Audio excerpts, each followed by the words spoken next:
بہت تھک گیا ہوں یا رب، اس سفر نے مجھے بہت تھکا دیا ہے۔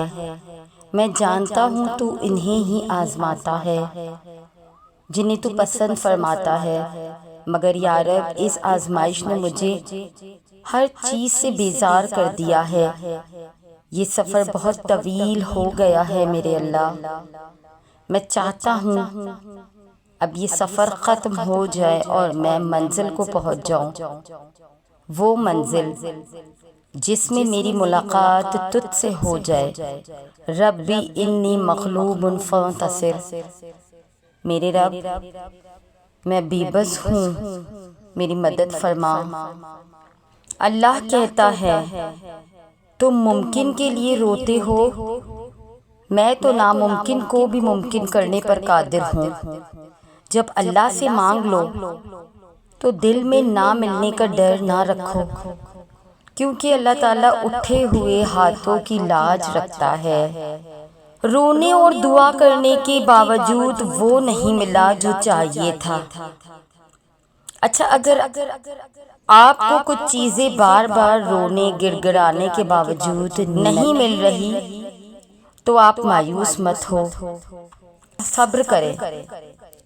کیا پتہ جس انسان کو، جس دولت کو، جس خوشی کو آپ مانگ رہے ہیں وہ آگے چل کر آپ کے لیے کسی اذیت کا باعث بن جائے۔ کیا پتہ وہ چیز آپ کو مل گئی تو آپ اپنے رب کو بھول جائیں گے۔ اطمینان رکھیے، ہر چیز کا وقت مقرر ہے۔ اگر وہ چیز آپ کے حق میں بہتر ہوئی تو دنیا کی کوئی بھی چیز اس کو آپ تک پہنچنے سے نہیں روک سکتی، اور اگر وہ چیز آپ کے حق میں بہتر نہیں ہوئی تو اس کی حقیقت آپ کو مستقبل میں ضرور معلوم ہو جائے گی۔ تب آپ اپنے رب کا شکر ادا کریں گے کہ اس رب نے واقعی آپ کو بچا لیا، کیونکہ ہم انسانوں کی عقل محدود ہے۔ ہمیں نہیں پتا کہ کیا ہمارے لیے اچھا ہے اور کیا ہمارے لیے برا ہے، بس وہ رب جانتا ہے، اس پر یقین رکھو۔ ہم غیب کا علم نہیں رکھتے اور ہمارا رب ہر شے پر قادر ہے، وہ تو غیب کی چیزیں بھی دیکھ سکتا ہے۔ جب ہمارے خاموش وجود کو کوئی نہیں سنتا تو وہ اللہ ہی ہے جو سنتا ہے۔ پھر اللہ ہر بار مل جاتا ہے، جب جب پکارو مل جاتا ہے۔ ہاں، انسان نہیں ملتا، اللہ مل جاتا ہے۔ اللہ دلوں کے حال جانتا ہے، اللہ غمگین دلوں کی مدد بھی فرماتا ہے۔ جب سب ختم لگے تب اللہ سے نیا آغاز مانگ لو اپنی زندگی کا۔ کون کہتا ہے اللہ نظر نہیں آتا؟ میں نے دیکھا ہے اسے میری پردہ پوشی کرتے ہوئے، میری دعاؤں کو قبول کرتے ہوئے، میری مشکلوں میں میرا بھروسہ بڑھاتے ہوئے۔ میں نے دیکھا ہے اسے میرے لیے وسیلہ بناتے ہوئے، جہاں سے میرا گمان بھی نہیں وہاں سے میں نے اللہ کو اپنے لیے وسیلے بناتے ہوئے دیکھا ہے۔ کہ مولانا رومی رحمۃ اللہ علیہ فرماتے ہیں، ہم تو ایسے منافق لوگ ہیں کہ کسی کی تکلیف کو اس کے گناہوں کی سزا سمجھتے ہیں اور اپنی تکلیف کو اللہ کی آزمائش سمجھتے ہیں۔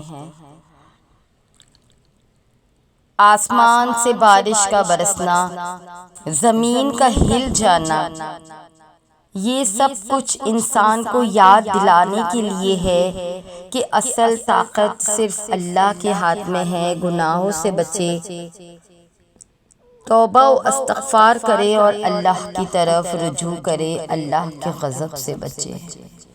اگر تم اللہ پر توکل کرو جیسے توکل کرنے کا حق ہے تو وہ تمہیں ایسے رزق دے گا جیسے پرندوں کو دیتا ہے۔ وہ صبح اپنے گھونسلوں سے نکلتے ہیں تو خالی پیٹ ہوتے ہیں، لیکن شام کو جب اپنے گھونسلوں میں واپس لوٹتے ہیں تو پیٹ بھرے ہوئے ہوتے ہیں۔ کبھی بھی زندگی میں مانگنا مت چھوڑنا، دعا کا تعلق اللہ سے ختم مت کرنا۔ جب تک اللہ کا فیصلہ نہیں آتا تم بھی مانگنا مت چھوڑنا۔ کیا پتا تمہارا رونا اور گڑ گڑانا اللہ کو راضی کر رہا ہو اور وہ بھی وہی چاہتا ہو جو تم چاہتے ہو۔ یقین رکھو جو تمہارا نہیں وہ ہاتھ میں آ کر بھی چلا جاتا ہے، اور جو تمہارا ہے وہ ناممکن ہو کر بھی مل جاتا ہے۔ بس اللہ کے فیصلوں پر یقین رکھو اور دعا کرتے رہو۔ دعا تو وہ شے ہے جو تقدیروں کو بدل دیتی ہے، وہ بھی تمہارا کر دے گی جو تمہارا نہیں۔ ارشاد باری تعالیٰ ہے، جو آدمی آخرت کے کاموں میں لگ جائے اللہ اس کے دنیا کے کاموں کی ذمہ داری لے لیتا ہے، اور جو اپنے باطن کو صحیح کر لے اللہ اس کے ظاہر کو صحیح کر دیتا ہے۔ جو اللہ سے اپنا معاملہ بہتر کر لے تو اللہ اس کے اور مخلوق کے درمیان معاملات کو بہتر کر دیتا ہے۔ کسی دانشمند نے کہا، اگر تم مخلوق پر بھروسہ کرنا چاہتے ہو تو اپنی پیٹھ کو وار سہنے کے لیے تیار رکھو، اور اگر تم خالق پر بھروسہ کرنا چاہتے ہو تو اپنی روح کو رحمتیں سمیٹنے کے لیے تیار رکھو۔ اللہ المعین ہے جو دلوں کی دھڑکنوں سے بھی واقف ہے، وہ رات کی تنہائی میں بھی نگہبان، اور جو ہر لکھی تقدیر کا واحد مالک ہے۔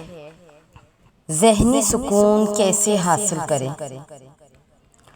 دن کا آغاز اللہ کی شکر گزاری سے کریں، گہری سانسیں لے کر دماغ پرسکون کریں، منفی سوچوں سے دور رہے، روز کم از کم 10 منٹ خاموشی سے بیٹھیں، اپنی فطرت میں وقت گزاریں، نیند کا باقاعدہ شیڈول رکھیں، سوشل میڈیا کا وقت محدود کریں، اچھی کتاب یا قرآن کی تلاوت کریں، مثبت لوگوں کی صحبت اختیار کریں، اللہ پر بھروسہ کریں، دعا کریں۔ کتنا کچھ ہونے کے بعد، کتنا کچھ برداشت کرنے کے بعد، کتنا کچھ کھونے کے بعد، کتنا کچھ سہنے کے بعد، مصلحت، مایوسی، تنہائی، یقین، صبر، احترام، دعا اور انتظار کے بعد سجدہ کرنا سکھایا جاتا ہے۔ میں اس سجدے کی کیفیت الفاظ میں کبھی بیان نہیں کر پایا۔ جب انسان آخرکار اللہ کے روبرو کھڑا ہوتا ہے، وہ سجدہ اتنا تکلیف دہ ہوتا ہے کہ دل چاہ رہا ہوتا ہے کہ ابھی یہ سر سجدے میں گرے اور روح پرواز کر جائے، اور اس وقت کا منظر الفاظوں میں کیسے بیان ہو سکتا ہے۔ جو اللہ سے ملاقات کی جاتی ہے، ندامت سے بھری آنکھیں اور شرم سے بھرا دل اس کے سامنے کھول کر رکھ دیا جاتا ہے، آنکھوں سے رواں آنسو اور صبر کی کیفیت سنائی جاتی ہے۔ جب نہ دائیں جانب کوئی شخص ہوتا ہے اور نہ بائیں جانب، کے چار سو اللہ کی آغوش محسوس ہوتی ہے، جیسے اسے زور سے گلے سے لگا رکھا ہو۔ جب الفاظ کی لمبی فہرست بھی ختم ہو جاتی ہے اور خاموشی سے روح لرز اٹھتی ہے، جب دعا کے لیے ہاتھ اٹھانے کی بھی ہمت نہیں رہتی، بس پھر اس آخری مرحلے پہ پہنچ کر رب مل جاتا ہے، تب دل کہتا ہے، یا اللہ میں بڑے حادثوں سے گزر کر آیا ہوں یہاں، میں نے صبر میں کمی نہیں کی، تو اب مجھے بھی صلے میں کمی نہیں چاہیے، اب مجھے بھی صلے میں تو چاہیے، صرف تو، بس پھر وہ مل جاتا ہے اور سب مکمل ہو جاتا ہے۔ حضور صلی اللہ علیہ وآلہ وسلم نے فرمایا، یہ نہیں کہا کہ اگر تم گناہوں سے نہیں بچ رہے تو اس کا مطلب یہ ہے کہ اللہ یہی چاہتا ہے، کیونکہ اللہ کی مرضی کے بغیر تو کچھ نہیں ہوتا، بالکل نہیں۔ حضور پاک نے فرمایا کہ اگر تم نیکی کرنا چاہتے ہو اور گناہ سے بچنا چاہتے ہو تو تم کبھی بھی اسے حاصل نہیں کر سکو گے اگر تم نے اللہ سے مدد نہ مانگی، اگر تم نے اللہ کو اپنے کام میں مددگار نہ بنایا، کیونکہ اگر تم ایسا نہیں کرو گے تو تمہیں بھٹکانے کے لیے بہت سی بیرونی سازشیں تمہارے انتظار میں ہے۔ ہر لمحے ہر وقت قرآن میں کئی مقامات پر اللہ نے واضح طور پر فرمایا ہے کہ شیطان تمہارا کھلا دشمن ہے۔ پھر اللہ فرماتا ہے کہ جو بلائی تمہیں پہنچتی ہے وہ اللہ کی طرف سے پہنچتی ہے، اور جو برائی تمہیں پہنچتی ہے وہ تمہارے اپنے نفس کی وجہ سے ہے، اور نفس کو کون بھڑکاتا ہے؟ یہی سارے فتنے جو ہر لمحے ہمارے آس پاس ہیں، اور یہی سارے فتنے کس نے پھیلائے ہیں؟ بالکل آپ کے ازلی دشمن ابلیس نے۔ تو یہ تھی ہماری آج کی ویڈیو۔ اگر آپ ہماری اس کاوش کو پسند کرتے ہیں تو ہمارے چینل کو سبسکرائب کر کے ہمارے ساتھ جڑ جائیے۔ جزاک اللہ۔